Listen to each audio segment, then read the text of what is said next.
Di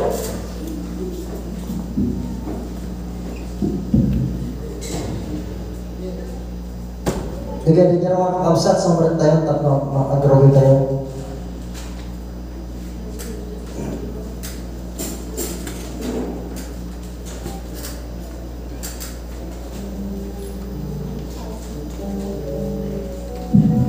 Nawaya tayo magpasama, napalit ito na, bakante na ito na. Pag namayat ito yung tayo kayo.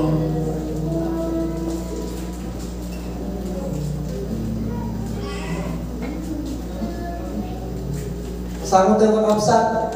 Pasama tayo pag-nawan tayo ng nasina-sina. Praise God.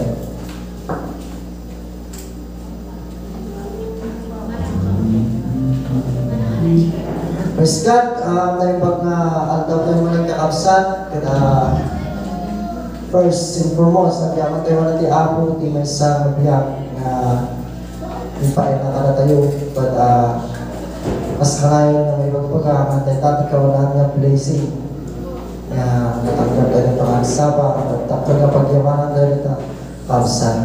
Kut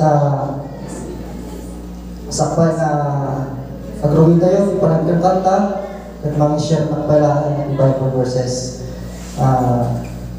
Back then, hindi the old covenant kakabsan no ang daton ta hindi at daton ta ni baboy kasay karnero baka no nyata tapno daton ta di abo yung di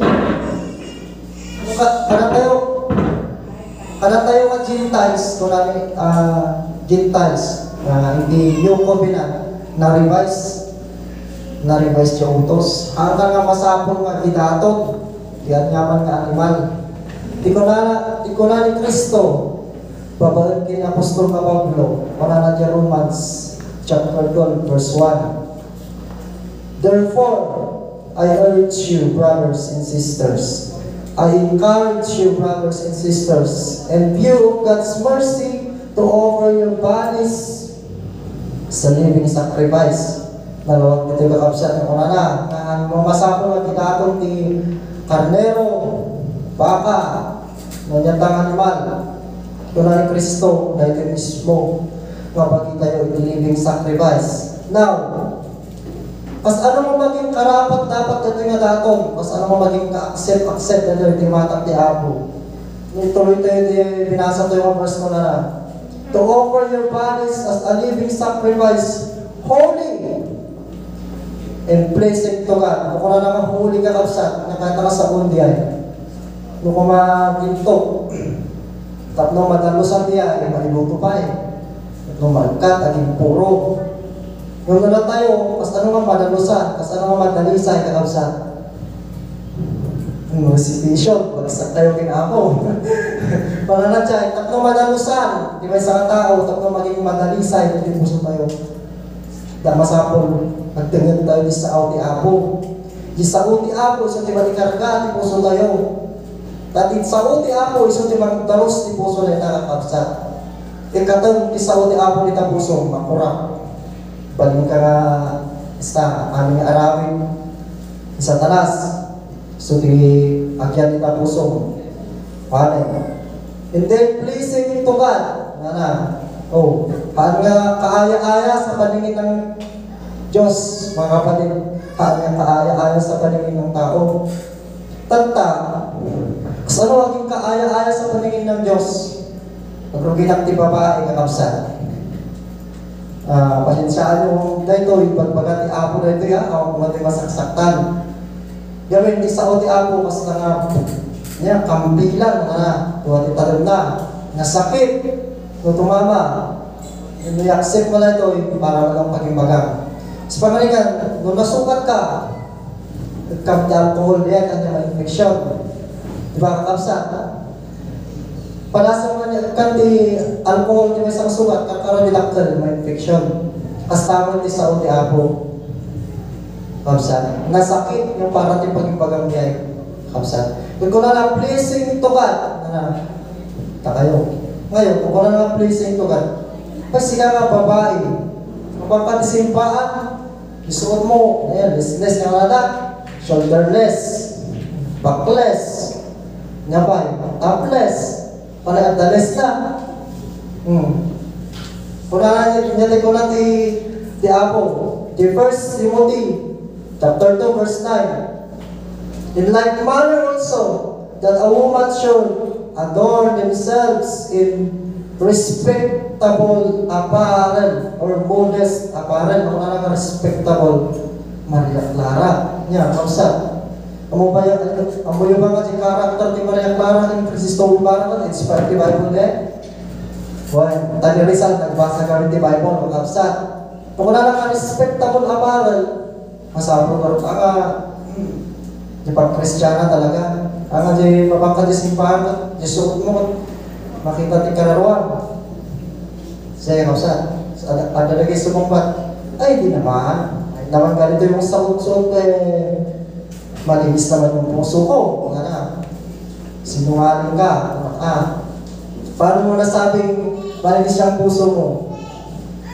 Ang panlinis sa puso yung salita ng Diyos. Parang sabi ng salita ng Diyos, magsuot ka ang kaaya-aya sa paningin ng tao. Ano yung baga na dalos na puso ng maling surutin di sa uti apo. Tati suot sa uti apo, so di pang dalos ni puso makapsan. With modesty and self-control, not with braided hair. Nagita naka-blondie nila.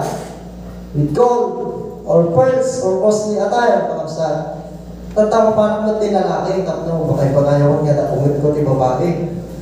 Singamot nga lalaki, apay nga natakita mo, ada tigituan na dito. Hindi na focus mo, kas nakabago, pangatong pa. Diba? Hindi na pagtaro mo. Tigwagin mo to yan. Kastang pala eh. Kalsa, nakumanga sa kakabsa.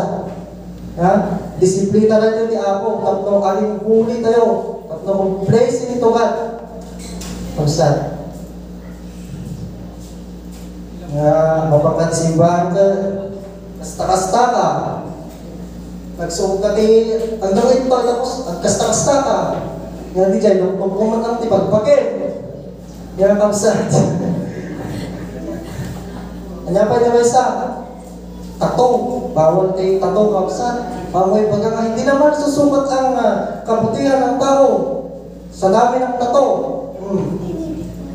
Huwag mong turuan ng Diyos, mga kapatid, huwag mong turuan. Wala na dyan Leviticus, chapter 19, verse 28, huwag ninyong puputlitan ang inyong laman dahil sa namatay. Huwag ninyong lilimpangan ng anumang tanda. Ako ang Panginoon. So nga, bawat itatawa kapsat. Bawat anong rason nga, hindi naman nasusukat ang pagkatao. Kapsat. Wala dyan Proverbs. Tila pamagdin, merong isang matuwid sa tao. As lang nga, nalulutag ka na tayo. Yung timordong na kaya niya kapamakan, na yung Proverbs, na kapsat. Di gawin pa nagsunod di Apo, di pa nagsunod mong lang sa una. Di Juan, chapter 14, verse 15, mga na, sabi ng Panginoon, kung ako ninyong iniibig, ay tutong pa rin yung ang aking mga utos. Nung mahanda, surutan, ang inibiling ko. Unang Korinto, chapter 13, ang Kristiyano kung may pag-ibig, hindi nag-uugaling mahalay. Hindi hinahanap ang kanyang sarili. Hindi nayayamot. Hindi inaalmuna ang masama. 6. Hindi nagagalak sa kalikuan, kundi bagkos nakikigalak sa katotohanan. Tungtong to ni Aldaw, makapsat, sumango tayo ni Apo. Alam to lagi sumumbat. Diba, kanayon ang nga makikigimgi mo, Apo. Kanayon ko pa nga imay-may di, yung picture kasimbahan, Apo. Kung walang to dyan, nung walang sumumbat to ni Apo, kumadayo kayo kanya. Hanggang kayo ang ampo. Ijay kayo, amayo. Majablo, kasi kaya tayo, so ikay-kaya yung kanamigan. Nakakabsat. Yan, tatloging huling tayo, masapon, makargaan. Ay, pastor, isaw di Apo. Maangat kaya tayo yung masurot. Nagbalin di kasi kakabsat.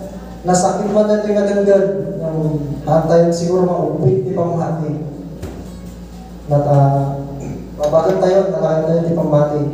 Iyari mo ni Jikan anak, okay lang gatas. Siyempre, na-absorb ka rin ni digestive na. Kung nagduwagkat kayo, puro gatas, yung nga tayo mangyari. Nasubukan yun niya, puro gatas, maburis kayo niya. Kasi sobrang nga ng paraswat yung apot yung baka ng gulay, pero nga puro gatas. Pagsan, kasi yun lang niya, nagduwagkat kayo, siyempre, napaspas ni digestive tayo. So, dapat ikanin tayo, dinatangkan. Kasi tayo lang kakabsan. Nga, tipang mati tayo kumakan, lumaklakay. Kanya habang kumay bagay, kumubig hindi, balintad. Kausad, kaya yung kausad, at tayo makakaon ka na praise God, dawati ka makipagtakdal kayo niya, tayo yung patayawan niya po kausad. Praise God. Yes Lord, ikaw lang ang tunay na Diyos.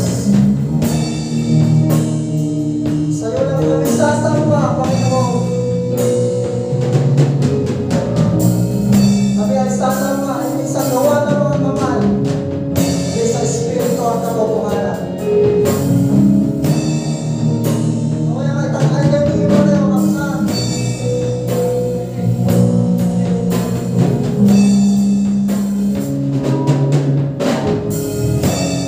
Oh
Yes, God. Tawagan ang tulong kayo mga kapsat, nagkaranan kayo. Lord Jesus, nagyaman kami ng Apo. Dahil na parungan biyan, ngayon pa ay naman namin. Sana nagyaman kami ng kanayon, itig protection mo, kanyami, pamamilyami. Amin kami nagkakapsat, Apo. At Apo, kung natin sasaong handling mo, yan karanan. Kung kunaman lang tisasaong, ating panagkararan at panagyaman kanya. Yes, Lord, nagyaman kami, amin na kinaimbag mo. Thank you so much, O God, for all your good deeds. Nagyaman kami, Apo, ang paganggana na panagyaman. Tatama na yung daw, Apo, nawalong kami maling nagkakabsat. At natikasta, nagmaymay sa kapadayawan na ka. Ibkas ni Apo, di panagyaman ni kanyang. Panagyaman niya o di paganggana. Katatagada kami maling, tinasantuan nga sa saong Apo. Sigaw, mati kanayon makiagda, tapos tigas na. Bandaan kami tilapayan, kanayon, na nakasagana ng tingin. Bandaan kami timata, kanayon nila ibang tigkita na. Bandaan kami tingiwat, mapus pakaiday-dayawang tirumurmuan. Apo, awan di maramidan mi, namungan na kami, nakaduan. Sabay kumaapo, talitin, sasaong na lang yung madingig minata, at sumrok, ikaw di puso mi, kinpanulog mi, at matigas na, nang anay, gagmature kami di pamati, Apo. Alam mo mga taga-dingan, hindi ka taga-aramin pa, at di ko natin sasahong, ang amin niya, di pagkakanak, Apo, kat maligtas, hindi ka, hindi agar-aramin, hindi pagkakanak. Napo, sika nga rin makiagda, kaya kanayo kanyami, tinmi kanyang amin, tayaw, king gloria, dahil tinawag mo, tinapagod nga nagan mo, Apo Jesus. Amen.